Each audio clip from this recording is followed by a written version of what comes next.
Hello. So this is more of a video to cover how to use the ATSA Ace test prep program rather than a exam guide or exam tutorial.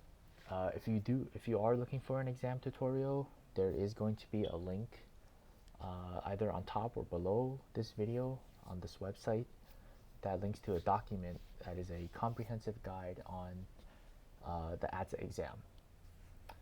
But for the sake of this video, I just want to go over the different tools that ATSA Ace provides and how it can help you study and slowly improve. So when you click into one of the sections, differences here, for example, you're met with this UI. You have these different toggles that you can choose to toggle on or off. Just make sure that you know whenever you press into a button, into a section, whatever setting it is on default is going to be the test accurate setting. But you're able to practice with different settings if you want. So I'm just gonna do a quick 2-minute session just just hit start. And then I'm just going to throw in random numbers, 2, 3, but then I'm just going to start typing random numbers. Hopefully I get some right, some wrong, just to show the UI later. If you do want, you can always press escape to exit early. So I'm going to press escape right now. That way I could just leave early instead of using up the full 2 minutes. During the test, of course, you can't do this. You have to finish up the entire 2 minutes and then it will automatically end. But for the sake of the demo, there's going to be an updated details page, and on this details page it's going to show you how many you got correct and how many you attempted, the percent accuracy it is, and how much time it took you. So because I hit escape early, it's only 20 seconds instead of 2 minutes here. In addition, there is this more stats button that you can click on, and when you do click on this, it's going to show you exactly all the details for every question in your previous test, in your previous practice test. So the first question was the displayed numbers were 4 and 2, and then I answered 2 correctly. And it took me 0.787 seconds. The same thing for the second question. I got it correct. The displayed number was 2, and then the next one was 5. 5 minus 2 is 3. That's the correct answer. 0.6 seconds. And this is very useful for seeing what you got right, what you got wrong, and your fastest question, which is at 18. Okay. Oh, and I got it right by luck. And my slowest question was number 1. Yeah, very helpful UI to help you gauge which ones you got wrong and kind of where you might want to improve. Same thing for variables. I'm going to go over a quick show you how the stats look like. Just do a 1 second one. 2 seconds is fine, I guess. And then I guess I'll also show off how this thing looks. So sometimes if you toggle those on, you'll see the question number, how much time left, and if you got it correct or wrong. So also 4, it was 4, right? 4 1 4 1 1. Okay.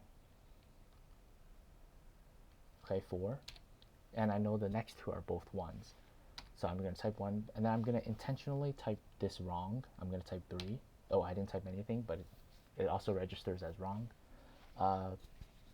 So when you complete, it's going to show you how many questions you completed, the score you got, and then when you click more stats, it'll show you pretty much the analysis of every question you got.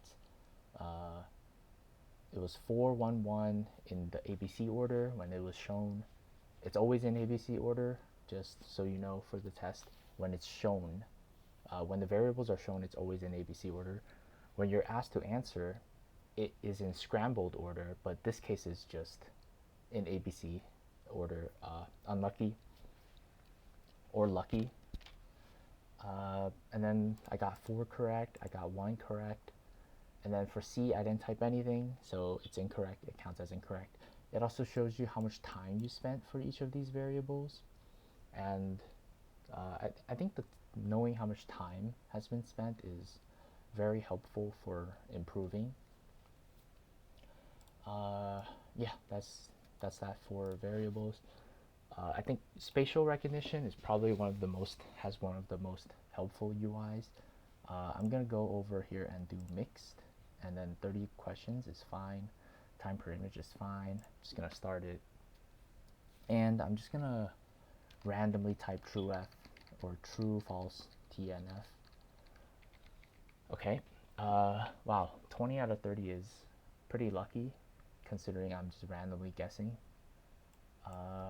And when you click on the advanced stats, it not only gives you the score of specifically how many plane POV, eye POV. Plane POV refers to when there's just 2 planes. Eye POV refers to when there's the eye. And then total average speed, hover over a question. As you saw, you can hover over a question to see the image that it was. So not only do you get if you got it right or wrong and how much time you spent on that problem, it also shows you the exact image that was displayed on the screen for that question. And I think for me personally, this is probably the most helpful UI tool to help practice this section. And collision simulator, there's also a very helpful UI and stats page I'll try to get into, but let me just start this. Okay, I'll enable math questions. Hopefully I don't get too overwhelmed with too many planes. Okay, gonna type random things for math. Oops. Okay, got 1 collision. Let me delete this 4. 152, I think. Okay. 135, I think. Okay, I think I have to delete 1 here, and then let me just delete the. Okay, let me just delete 3 for fun. I'm probably not going to answer any more math problems. I just want to focus on the planes. Okay, and then I will do this last one, and then I will exit out. Let me just delete both 4 and 5, and then when this 2 goes over, I'm just going to end it. Okay. So once again, you have this details page that says how many you avoided, 2 out of 3 possible collisions. And for the math section, I attempted, it says I got 2 out of 3 correct out of 8 math questions, which means there was a total of 8 math questions shown on the screen. I attempted 3, and I only got 2 correct out of the 3 that I attempted. So when you click on more stats, you have this toggle button that you can toggle between the stats for the collision simulator portion and the math portion. And the math portion is very straightforward. It just shows you the equation, the answer choices, as well as the answers. You get to, so for the collision portion, you can actually click on one of these, and when you click on one of these, you get this UI where when you press replay, it replays the exactly how you played out the situation. So in this case, I think I missed this 1 and 2, and then I hit 4 at the end randomly for fun.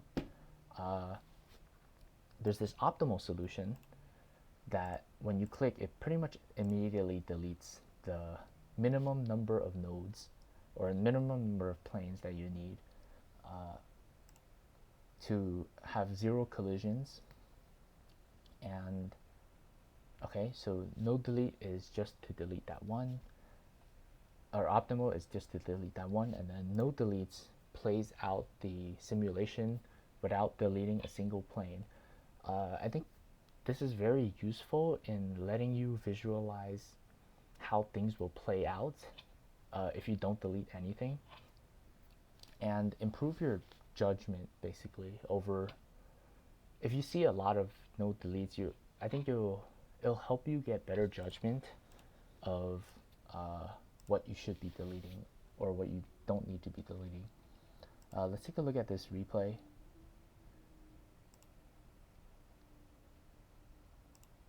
Oh, okay, I think this is where I stopped it, so which is why for this one it was very quick. This is where I pressed escape, and when you press escape, when I pressed escape, it just deletes everything. Uh, for this one, okay, so for these others, there are actually no optimal deletions. Uh, and for me, I personally deleted. Oh, I didn't actually delete 5. Oh, okay, I just deleted 5 and 4 for fun. But then the optimal solution is, of course, not to delete anything, and then because there are no collisions, this is basically the same as the optimal. Yeah, that kind of covers the collision section. There's a lot of helpful stats that ATSA Ace provides to help you understand, uh, to help you practice basically. And as for reading comprehension, logical reasoning, and personality tests, these are more straightforward. It's just you answer questions, and then there's going to be some explanation in the form of text that gets you that tells you what the correct answer is and the reasoning why that's the answer. This page is the same as the logical reasoning. There is no stats one for personality because this portion of the test is, to be honest, I don't think anybody except for the FAA knows how this portion is graded. Just be honest, I guess. Yeah, and the other sections have really good tools that help you prepare. If you do use ATSA Ace, thank you very much. If you have more questions, I'm available in the Discord.